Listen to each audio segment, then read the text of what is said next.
Good evening, viewers. Welcome to my channel, Census 2027 Learning Hub. So today we'll learn about the territorial lifestyle drafting to freezing. Okay. So what is basically the draft phase? HLB parameters can be freely updated and adjusted to match the ground realities of estimated population. As per with the respect of estimated population, we will be giving the HLB count, right? So let's say, oh, one more thing, as you may be knowing that in one HLB the population can be 800 to 900, right? This you all may be knowing. So so while we'll be calculating, let's say we have 2400 population in a village. In that case we will have how many HLVs? 3 HLVs. Similarly, let's say we have a population of 4800. In that case we will be having how many HLVs? 6 HLVs. Got it, no? 800 to 900 population will create one HLV. So HLV parameters can be freely updated and adjusted to match ground realities. After that, the freeze gate, the geographic data must be permanently locked or frozen.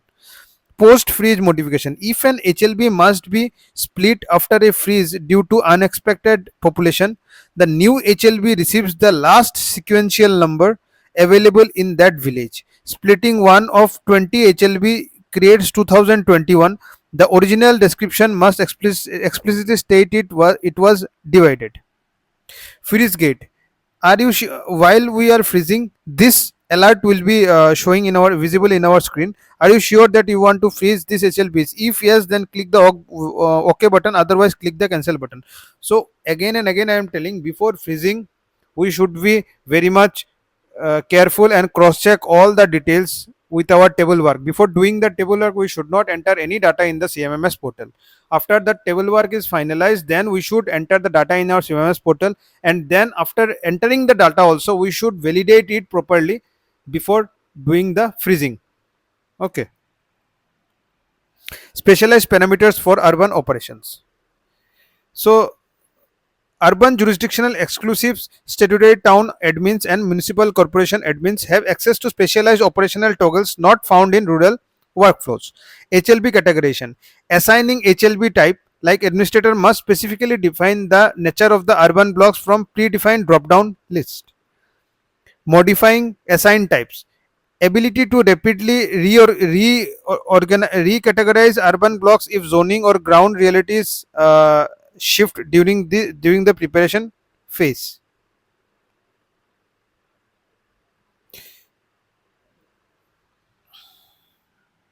So there is some changes in this video. Let's say this is just an example, but in our cases we have seen that there is something called slum and non-slum, right? So we will have an assigned HLB type. This will be not this will not be in our case. In our case it will be slum, non-slum. Okay. So we need to mention that whether in case of urban areas whether it is a slum or non-slum. So this will not be in our case, right? And our next menu will be, you can see here also. See, okay, this is not urban. In urban you will see this one, this menu. Like in urban you will see assigning HLB types. It will be slum, non-slum, right?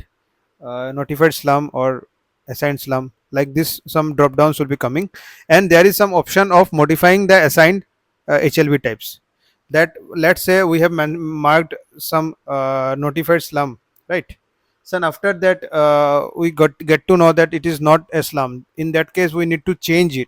So a modify option is also there, using which we can change the assigned types of HLB. So next is the grouping of territory supervisory circle. As we all know, supervisory circles. Let me explain it in a slide. See, while create HLB, wait, just hold.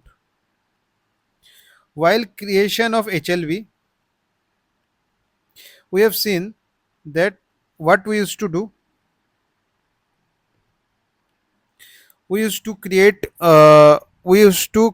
HLV by going by uh, entering the estimated values, number of HLVs, right?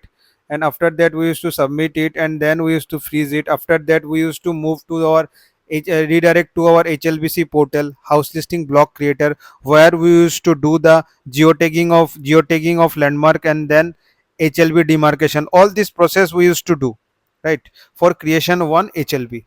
So after creation of HLB, let's say this is HLB1, this is HLB2, this is HLB3, this is HLB4, this is HLB5, and this is HLB6. I will mark it 1, 2, 3, 4, 5, 6. Let's say we have demarcated it like this. Boundaries we have demarcated in this way. So what now we will do? We need to assign this HLB in a supervisory circle. It will be a supervisory circle, right? And that supervisor circles will be commanded by some supervisor. So we need to allocate a supervisor to this supervisory circle, and each HLB each HLB will be allocated to a enumerator. You got it? So under one supervisor there will be how many enumerators? 6 enumerators. Got it? So one supervisor circle will have 6 HLBs or more, but it is recommended to give 6. After that,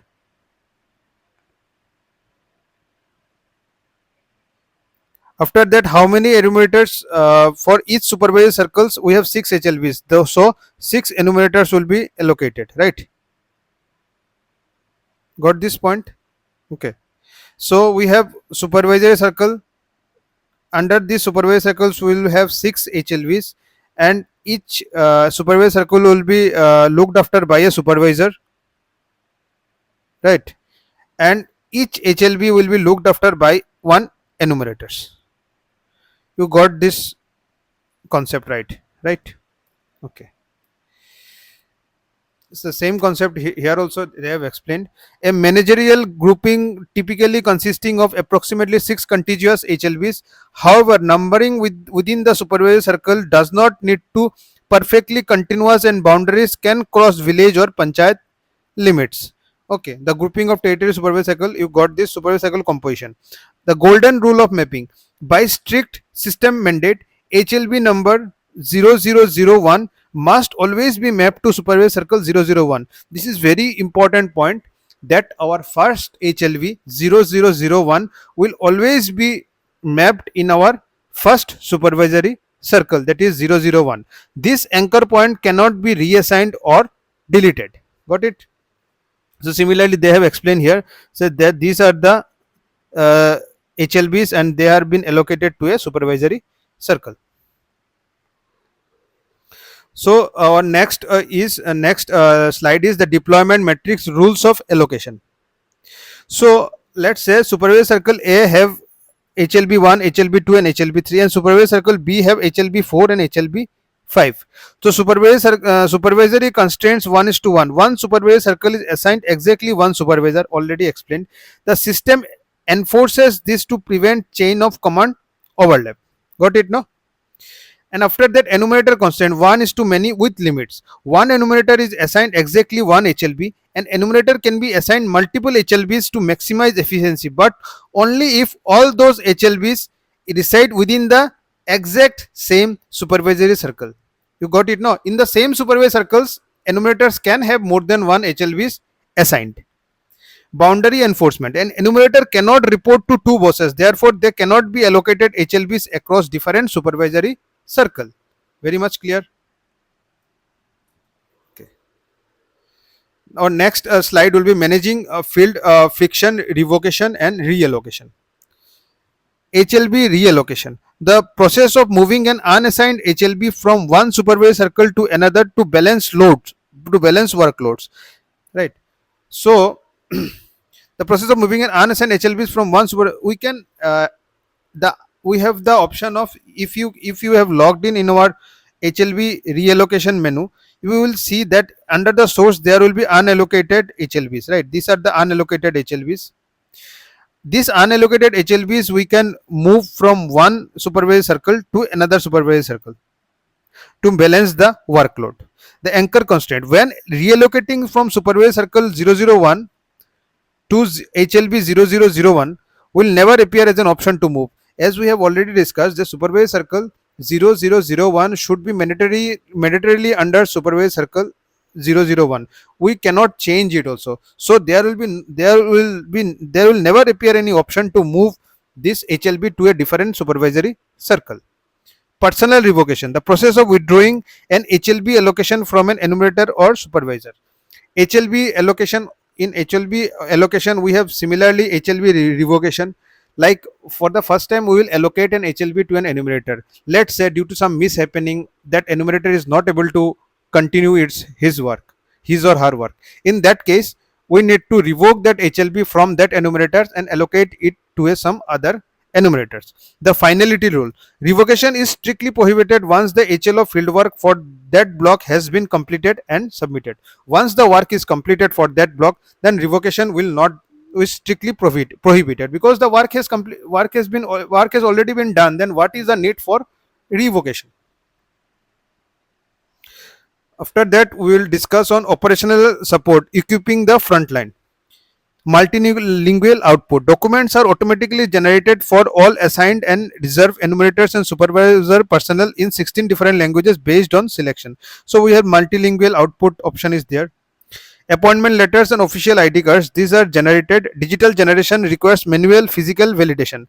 The charge officers must apply a physical seal and wet signature to the printed copies. Include web map PDFs of the assigned territory. Official ID cards require a physical photograph, clearly stated validity period, and the charge officer's signature prior to field distribution. So in this way, in our CMMS, we will get the download option, download appointment letter and download ID card, right? So we will download the appointment letter and ID card of both enumerators and supervisors from the CMMS portal. One more thing, in the ID card and appointment letter, we also have a QR code, right? So we can scan the QR code, and once we scan it, we will get that validity certificate from Government of India, right? So this is one of the proof that while the enumerators and while the enumerators will be visiting the household, in some household the household may not support or may not be willing to give the details. In that case, we can tell them that we are a eligible and legitimate enumerators. You can scan our QR code and you will get that certificate also, right? So this is how our enumerators and supervisors appointment and ID cards will be generated.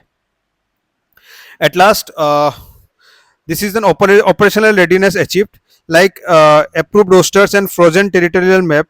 It combines and after that, in our CMMS portal, that is the CMMS engine, what it will do, it will deploy document and frontline teams and deploy document and frontline teams, right? The system synthesized granular user management, ensures accountability, precise geographic drafting and freezing, log the operational grid, rigid allocation rules and automated documentation, transform digital plans into ground level reality.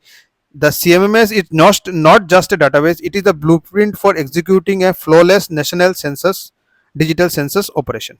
Okay, so CMMS is very much important, and it is complete. It is, as I have at the start of my video, I have also already told that CMMS is also considered as a brain of this digital census 2027. Every operations we are doing, like anything managing, anything monitoring, anything creation, everything we are doing using CMMS portal. So that's for today's video.